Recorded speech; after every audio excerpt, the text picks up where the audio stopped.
ቢያደገ ነይ ነይ መቼም ፍቅር አይጠላም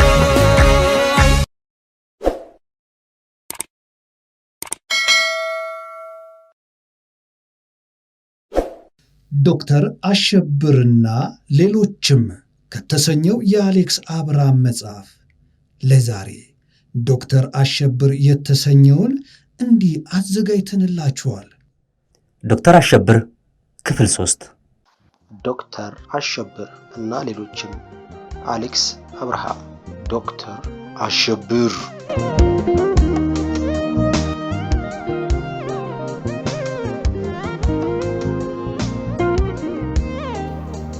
እኔ የተወለድኩ ቀን ጠዋት አትዬ አቃጣሪዋ ዘርፌ ቤት ወተት ስታልብ ነበር። ረፋዱ ላይ የአንዲት ጎረቤት በርበሬ ስትቀነጥሱ አለች። ውጋት ሲጀማምራትና ምጡ ሲጫጫናት ከበርበሬ ቅንጠሷ በኋላ ልብስ ወደምታጥበት ቤት ለመሄድ እየተዘጋጀች ነበር። ህመሙ ሲጀምራት ግን መንገዷን ቀይራ ወደ መንደር አዋላጇ አልማዝ ቤት ሄዳ እየፈራች እትዬ አልማዝ እያመመኝ ነው፣ ምጥ ነው መሰለኝ አለቻት። ወይ በሞትኩት መጣሁ፣ ሂጂና ቤትሽ አረፍ በይ አለቻት።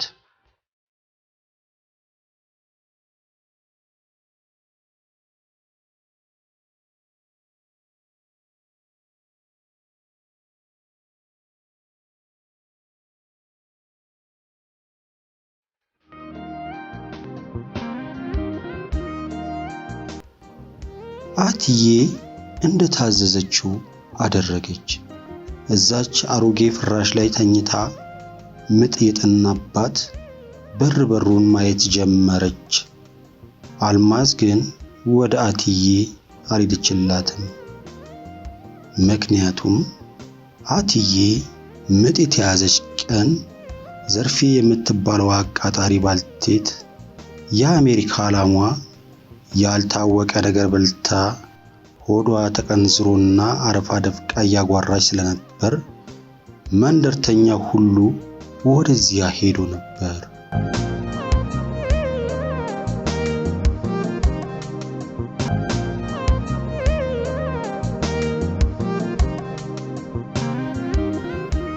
አዋላጇ አልማዝም ቅድሚያ ለዘርፌ ላም ሰጥታ ነበር።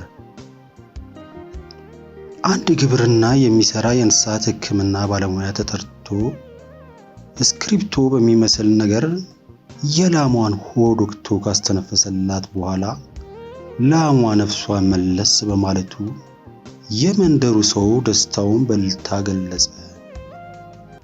በዚህ መሃል አዋላጇ አልማዝ በሞትኩት ያቺ ምስኪን ምን ደርሳ ይሆን ብላ ወደ ቤታችን ተጣርፋ ብትደርስ አትዬ እኔን አቅፋ አገኘቻት።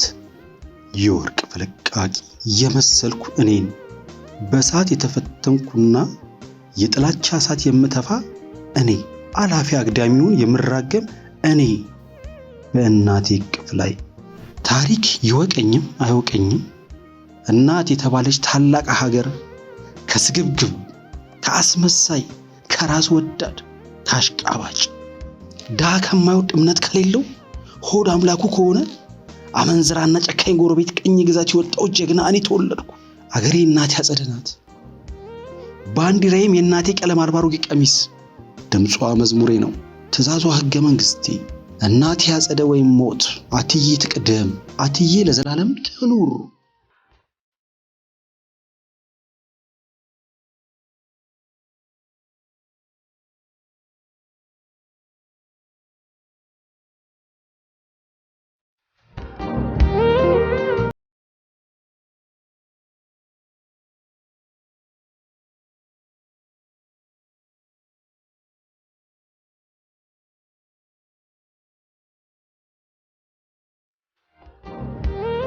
መዝሙሬ ተነቀሽ የሹ ድሮ ከዚህ ቀደም እናቴ አጸደ የደፈረሽ ደም።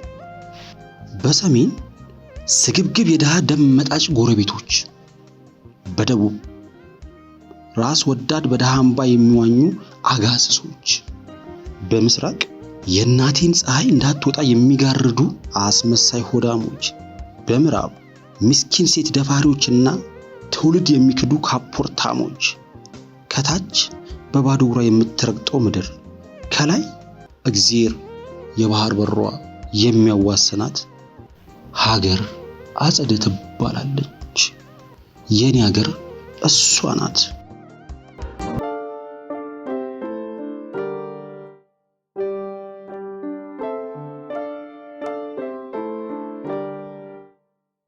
አጸደ ከሰማይ ዱብ እንዳለ ጉድ ዘመድ የላትም። እናት፣ አባት፣ አክስት፣ አጎት የላትም።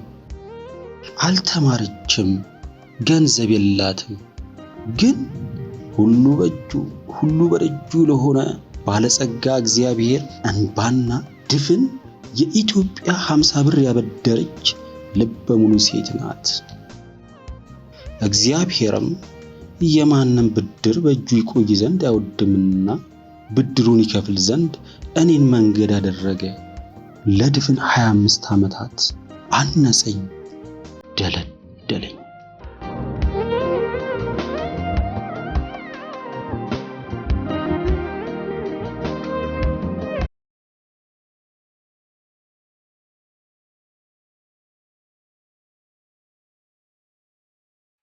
እግዚአብሔር ፈጠነም ዘገየም ወደ እያንዳንዱ ሰው ሕይወት ውስጥ ይመጣል። ሲመጣ የእግዚአብሔርን እርምጃ የእግሩንም ዳና የሚቋቋም መንገድ የሚሰራው መከራ በሚባል ኮንክሪት ነው። ዙሪያን የከበበን ችግርና ለአስጨራሽ ሕይወት ፈተና ስታልፍ የእግዚአብሔር የመጀመሪያ እርምጃ ትጀመራለች። ያኔ ታዲያ ረሃብን ብቻ ሳይሆን ጥጋብንም የምትችል አድርጎ እንዳነጸ ይገባሃል። አሰራሩ እንደዛ ነው። ባይሆንም እኔ እንደዛ ነው ላለሁ። አንተን ከድህነት ማውጣት ብቻ ሳይሆን መጪውን የጥጋብ ዘመንም የሚሸከም ትከሻ እንዲኖርህ አድርጎ ይሰራሃል። ካላመንክ እንደየእምነትህ መጽሐፍህን ግለጥ። አዶንያን እንደ ምናምንቴ ንቀው ፈጣሪን ያመኑ የተከተሉ ሁሉ ሰፈርህ ሕንፃ ቁሞ እንደሚሸልለው ብሪተኛ ሀብታም በአንዴ ሰማይ ጥግ ያልደረሱ። ፈጣሪህ ሲሰራህ ቀስ ብሎ ነው፣ ግን መቼም እንደማትፈርስ አድርጎ። ያኔ ደስ ይልሃል። ወደህ ነው ጎንበስ ብለህ ታመሰግናለህ። በግድ አንተ ላለማመስገን ብትጠር እንኳን ስጋህ ያማረ ፍራሽ ላይ ለሽ ሲል በረሃብ የተንሰፈሰፈ አንጀት ውስጥ የጣዕመ ምግብ ሲጎዘጎዝ በላዩ ላይ ጥሩ ቡና ስትጨምርበት ከምንም በላይ ደግሞ ራስህን ስትገዛና ልብህ በሰላም ሲሞላ እግዚአብሔር ይመስገን ይልብሃል። አፍህ ካንተ ትእዛዝ ውጭ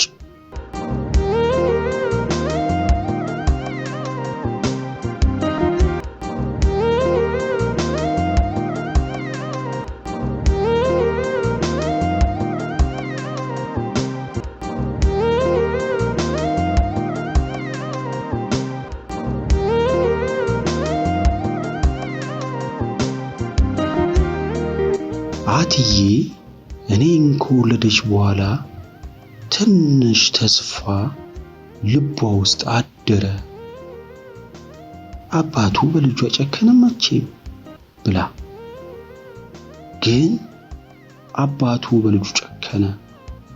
ቀለመወርቅ አባት የመሆን ሞራልም ብቃቱም የሌለው ሴሰኛ ሽማግሌ መሆኑን ያትዬ ልብ ያወቀው ብዙ ቆይቶ ነበር። ወንዶች ለሀገር ዳር ድንበር እየፎከሩና እየሸለሉ የመዝመታቸውን ያክል አባትነትንም ለመቀበል ትዳርንም አሜን ብሎ ለመኖር ከነፍሳቸው ጋር የሚገጥሙት ጦርነት ቀላል አይደለም። ለመውለድ ወንድ መሆን በቂ ነው። አባት መሆን ግን ታላቅ ጀግንነትን ይጠይቃል። ቀለመወርቅ ደግሞ ጀግና አልነበረም። ስለዚህ እኔ ልጁን ዶሮ ሳይጮህ 3 ካደኝ።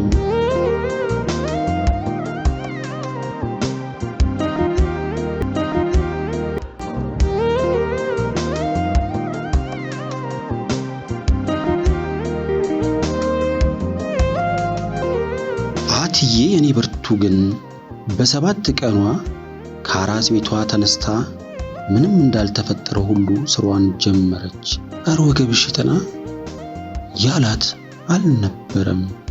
የበሰበሰ ድሪቷቸውን ከምሮ ጠበቋት እንጂ የምትገርሚ ጠንካራ ልጅ እያሉ 40 ቀን ሙሉ ተዘብዝፈው ሊጣቸውን ሲያሻምዱ ኑሮ ሲወጡ እንኳን አራስነት ምን ያህል ከባድ መሆኑን እንደማያውቁ ሁሉ አትዬን በስራ ሲያጣድፏት ምንም አልከበዳቸውም። ልጅ ይዛ ስራ መስራት ከባድ ነበር ለአትዬ። በየቤቱ በረንዳ ላይ ያስተኛችን ሳለቅስባት እያጠባችን ምን አባቴ እንደሚያስለቅሰኝ እንጃ። አትዬ እናቴ ብርቱ ሰው ከህይወት ጋር ትግሏን ቀጠለች። 1 2 3 4 ወር ለአቃጣሪዋ ዘርፌ አቲ እየፈራች እንዲህ አለቻት። እትዬ እኔ እንግዲህ እስካሁን ለልጁ አንድ ነገር ያደርጋሉ ብዬ ጠበቅኳቸው። እሳቸው ግን ማናቸው ልጄ አለች ዘርፌ። አካሄዱ አላመር ብሏት ፊቷን አጨፍግጋ ጋሽ ቀለሙ ወርቅ አለቻት። ደሞ እሱ ምን ቤት ነው ባንቺ ልጅ? እትዬ ፈርቻ አልነገርኩትም እንጂ እኔ ሌላው ድነግቶኝ ያውቅ ተሳቸው ነው። ወዲያ ዝም በይ ምን ትላለች እቺ? የተከበረ ሰው አናት ላይ ዘሎ ፊት ማለት ምን ይሉት ብልግና ነው? ሁለተኛ እንዲህ ያለ ነውር ስተነፍሽ በሰማይ ወርድ ከራሴ ሂጂ አሁን ወዲያ ያው ደሞዝሽ ብላ 10 ብር ወረወረችላት። ስራው አስደንግጧት እንጂ ሳምንት ነው ገና ደሞዝ ለአቲ ከከፈለቻት።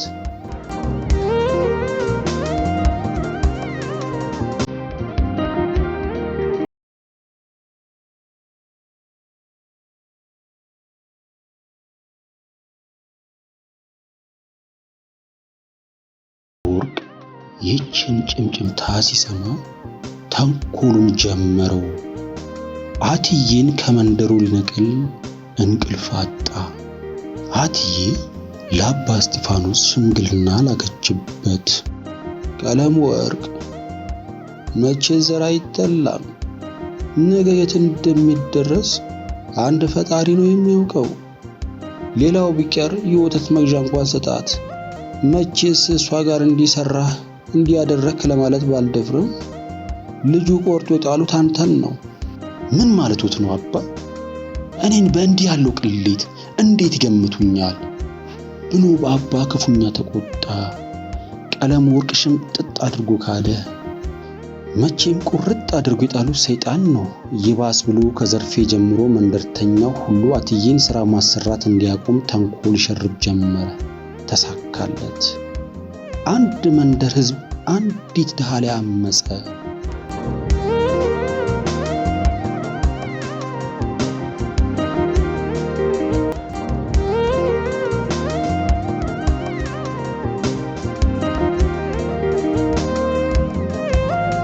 ቀለሙ ወርቅና ዘርፌ የነበሩ የተንኮል ድሩ ፈታዮች ነገ ባለሽን ስሙን ብታጠፋውስ?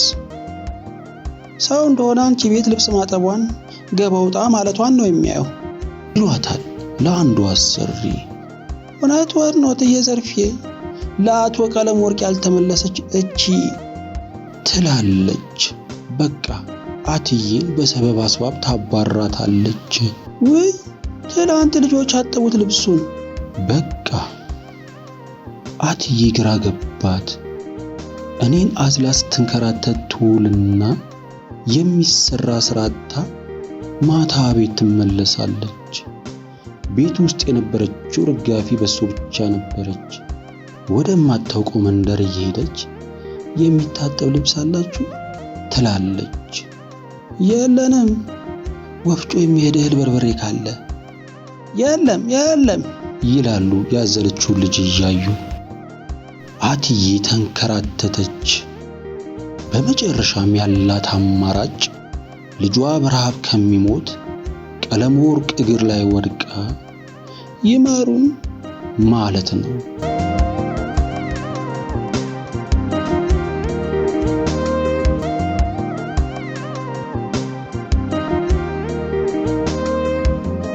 ቀለመወርቅ ቀጣፊው ነብይ እሱ በመንደሩ ይታሰር ያለውን ሥራ ሰይጣን በደፍን አዲስ አበባ ያስረዋል። አትዬ ይቅር ይበሉ፣ ልጁ የእርሱ አይደለም፣ በቸገረኝ ነው ክፉ የተናገርኩት ልትል ወደ ቀለመወርቅ ቤት ገሰገሰች። ለክፋቱ ደግሞ ዓይን የለ አፍንጫ፣ ፀጉር የለ ጆሮ። እኔ ቁርጥ ቀለመወርቅን ነበር የምመስለው፣ ለክህደት የማልመች ጉድ። ቀለመወርቅ ብቻውን የወለደኝ ይመስል አትዬን የሚመስል አንዲት ነገር የለኝም። የቀለመወርቅን የልጅነት ፎቶ ቁጭ ቢሆንም ይቅር በለኝ ልጅ አይደለሁም ልል በእናቴ ጀርባ ላይ ወደ አባቴ እየሄድኩ ነው። አባቴ አሳጣሁና ይሄ የውሻ ልጅ።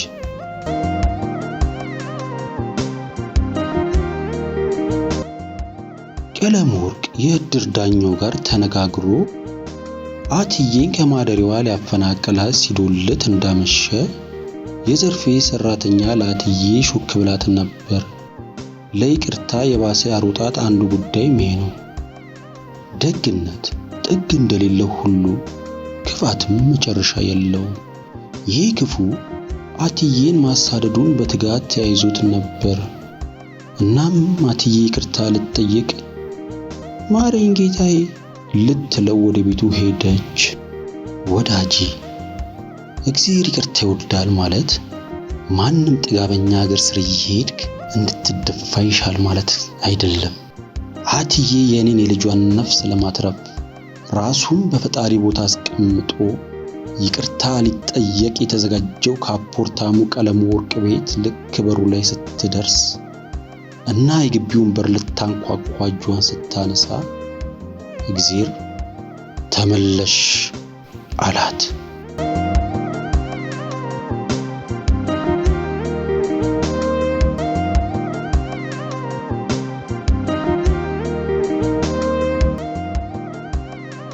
ያው እንግዲህ እግዚአብሔር ሲናገር በሰው አይደል። የእድር ለፋፊው ጎልማው እሳት ጎርሶ እሳት ለብሶ አትዬን ከኋላዋ በቁጣ ጠራት። በስሙ አይደለም። አንቺን እኮ ነው ምን ያለችው ናት ጃን እያለ አቲ እየተጣደፈ ወደ እርሷ የሚመጣውን ለፋፊ ቁማ ጠበቀችው። አጠገቧ ሲደርስ ምን ሆነሽ ነው አንቺ ሴትዮ? ያዙሩት ከተደረቅተሻል እንዴ አለ። ምን ነው አለች ግራ ገብቷት። ምን ነው ትለኛለች እንዴ? በእኔ አሁን ዕቃ ማስቀመጫ ቤቱን ክፈችላቸው። ሰው ሞቶ ድንኳን ልናወጣ ብንል ቁልፍ ይዘሽ ጠፋሽ። አገር ተረፈ እንዴ? ያልኳተንኩበት የለም አንቺን ፍለጋ አለ በማማረር። አትዬ ቁልፍ ልትሰጠው አስባ አንድ ዕቃ ቢጠፋስ ብላ ስለፈራች የሰውየውን የማያቋርጥ ድንፋታ እየሰማች ይቅርታው ይቆየኝ ብላ ወደ እድሩ ዕቃ ማስቀመጫ ቤት ተመለሱ።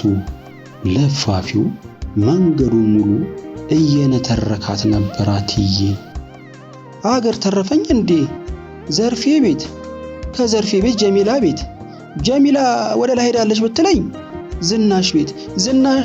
አንዳንዱ ሰው ያባራ ከሱ ያነሰ ሰው ያገኘ ሲመስለው ሌሎች ያሉትን ሁሉ ይዘረግፋል። ሌሎች በናቁት ልክ ሊንቅ ይፍገመገማል።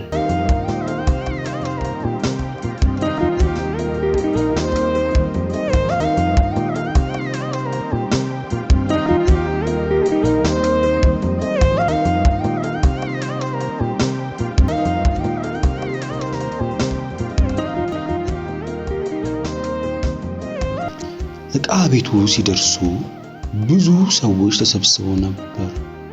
ነጭ የዕቃ መጫኛ መኪናም ቆማለች።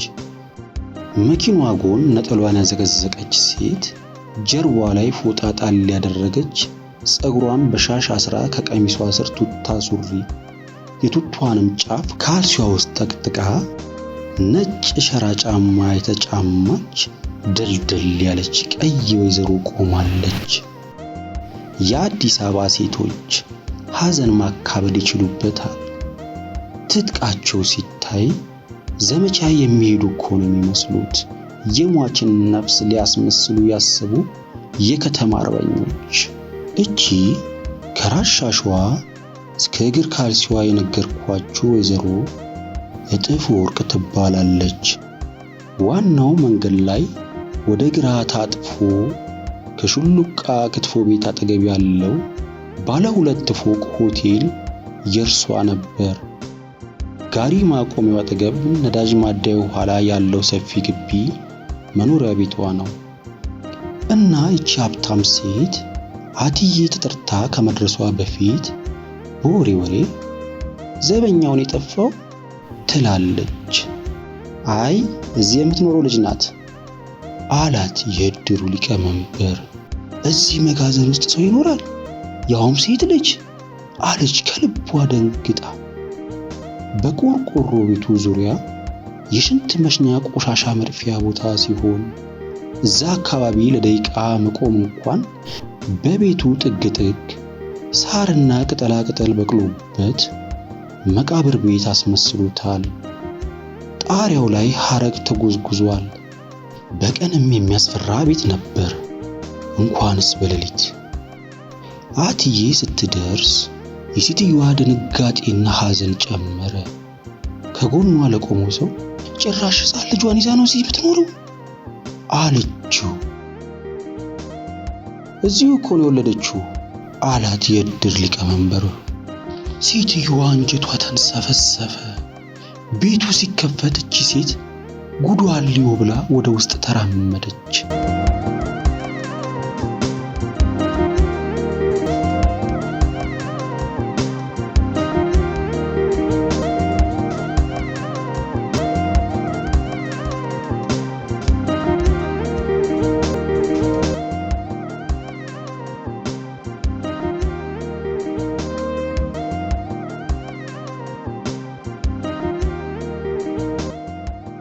እትዬ እጥፍ ወርቅ ኧረ አቧራ ነው ጉንፋን ያስይዝሻል እያሉ ተንጫጩ የእድሩ ሰዎች።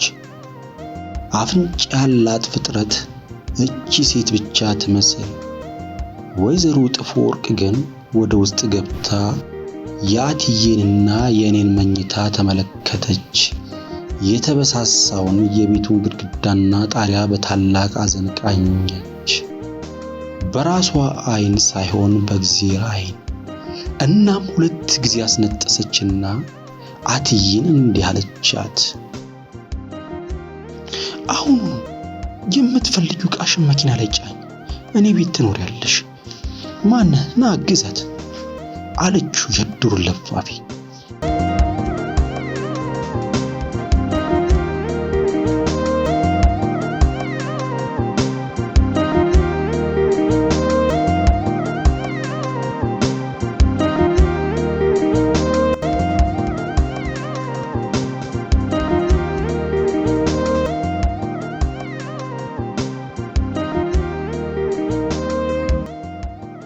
ዕቃችን የቆመችው መኪና ላይ ተጫነ። ወጉ አይቀር ዕቃ ልበል እንጂ። እድር ለፋፊው ማውራቱን አላቋረጠ። ያንቺ ጣፈንታ እንደ መብራት ሊበራ እኔ ካለ 5 ሳንቲም እንዲመኳተን ነገ ሰው ብትሆኚ አንድ ዋንጫ ጠላትኝ። አውቀዋለሁ እጅ አመዳፋሽ ነው። አገር ቀረኝ እንዴ ዘርፌ ቤት የለችም ሲሉኝ እንደ አዲስ ጀመረ።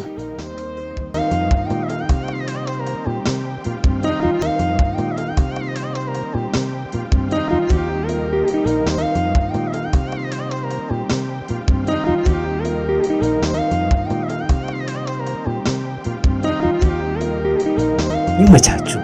ደስ የሚል ትረካዎችን ለናንተ በዚህ ሁኔታ ስናቀርብላችሁ ደስ እያለን ዕውቀትን ሼር እያደረግን ዕውቀትን እያስተላለፍን እኛም እያወቅን እናንተም እያሳወቃችሁን ከኛ ጋር አብሮነታችሁ እስከ ፍጻሜው ይሁን። እናመሰግናለን። ቢያደገ ነይ ነይ መቼም ፍቅር አይጠ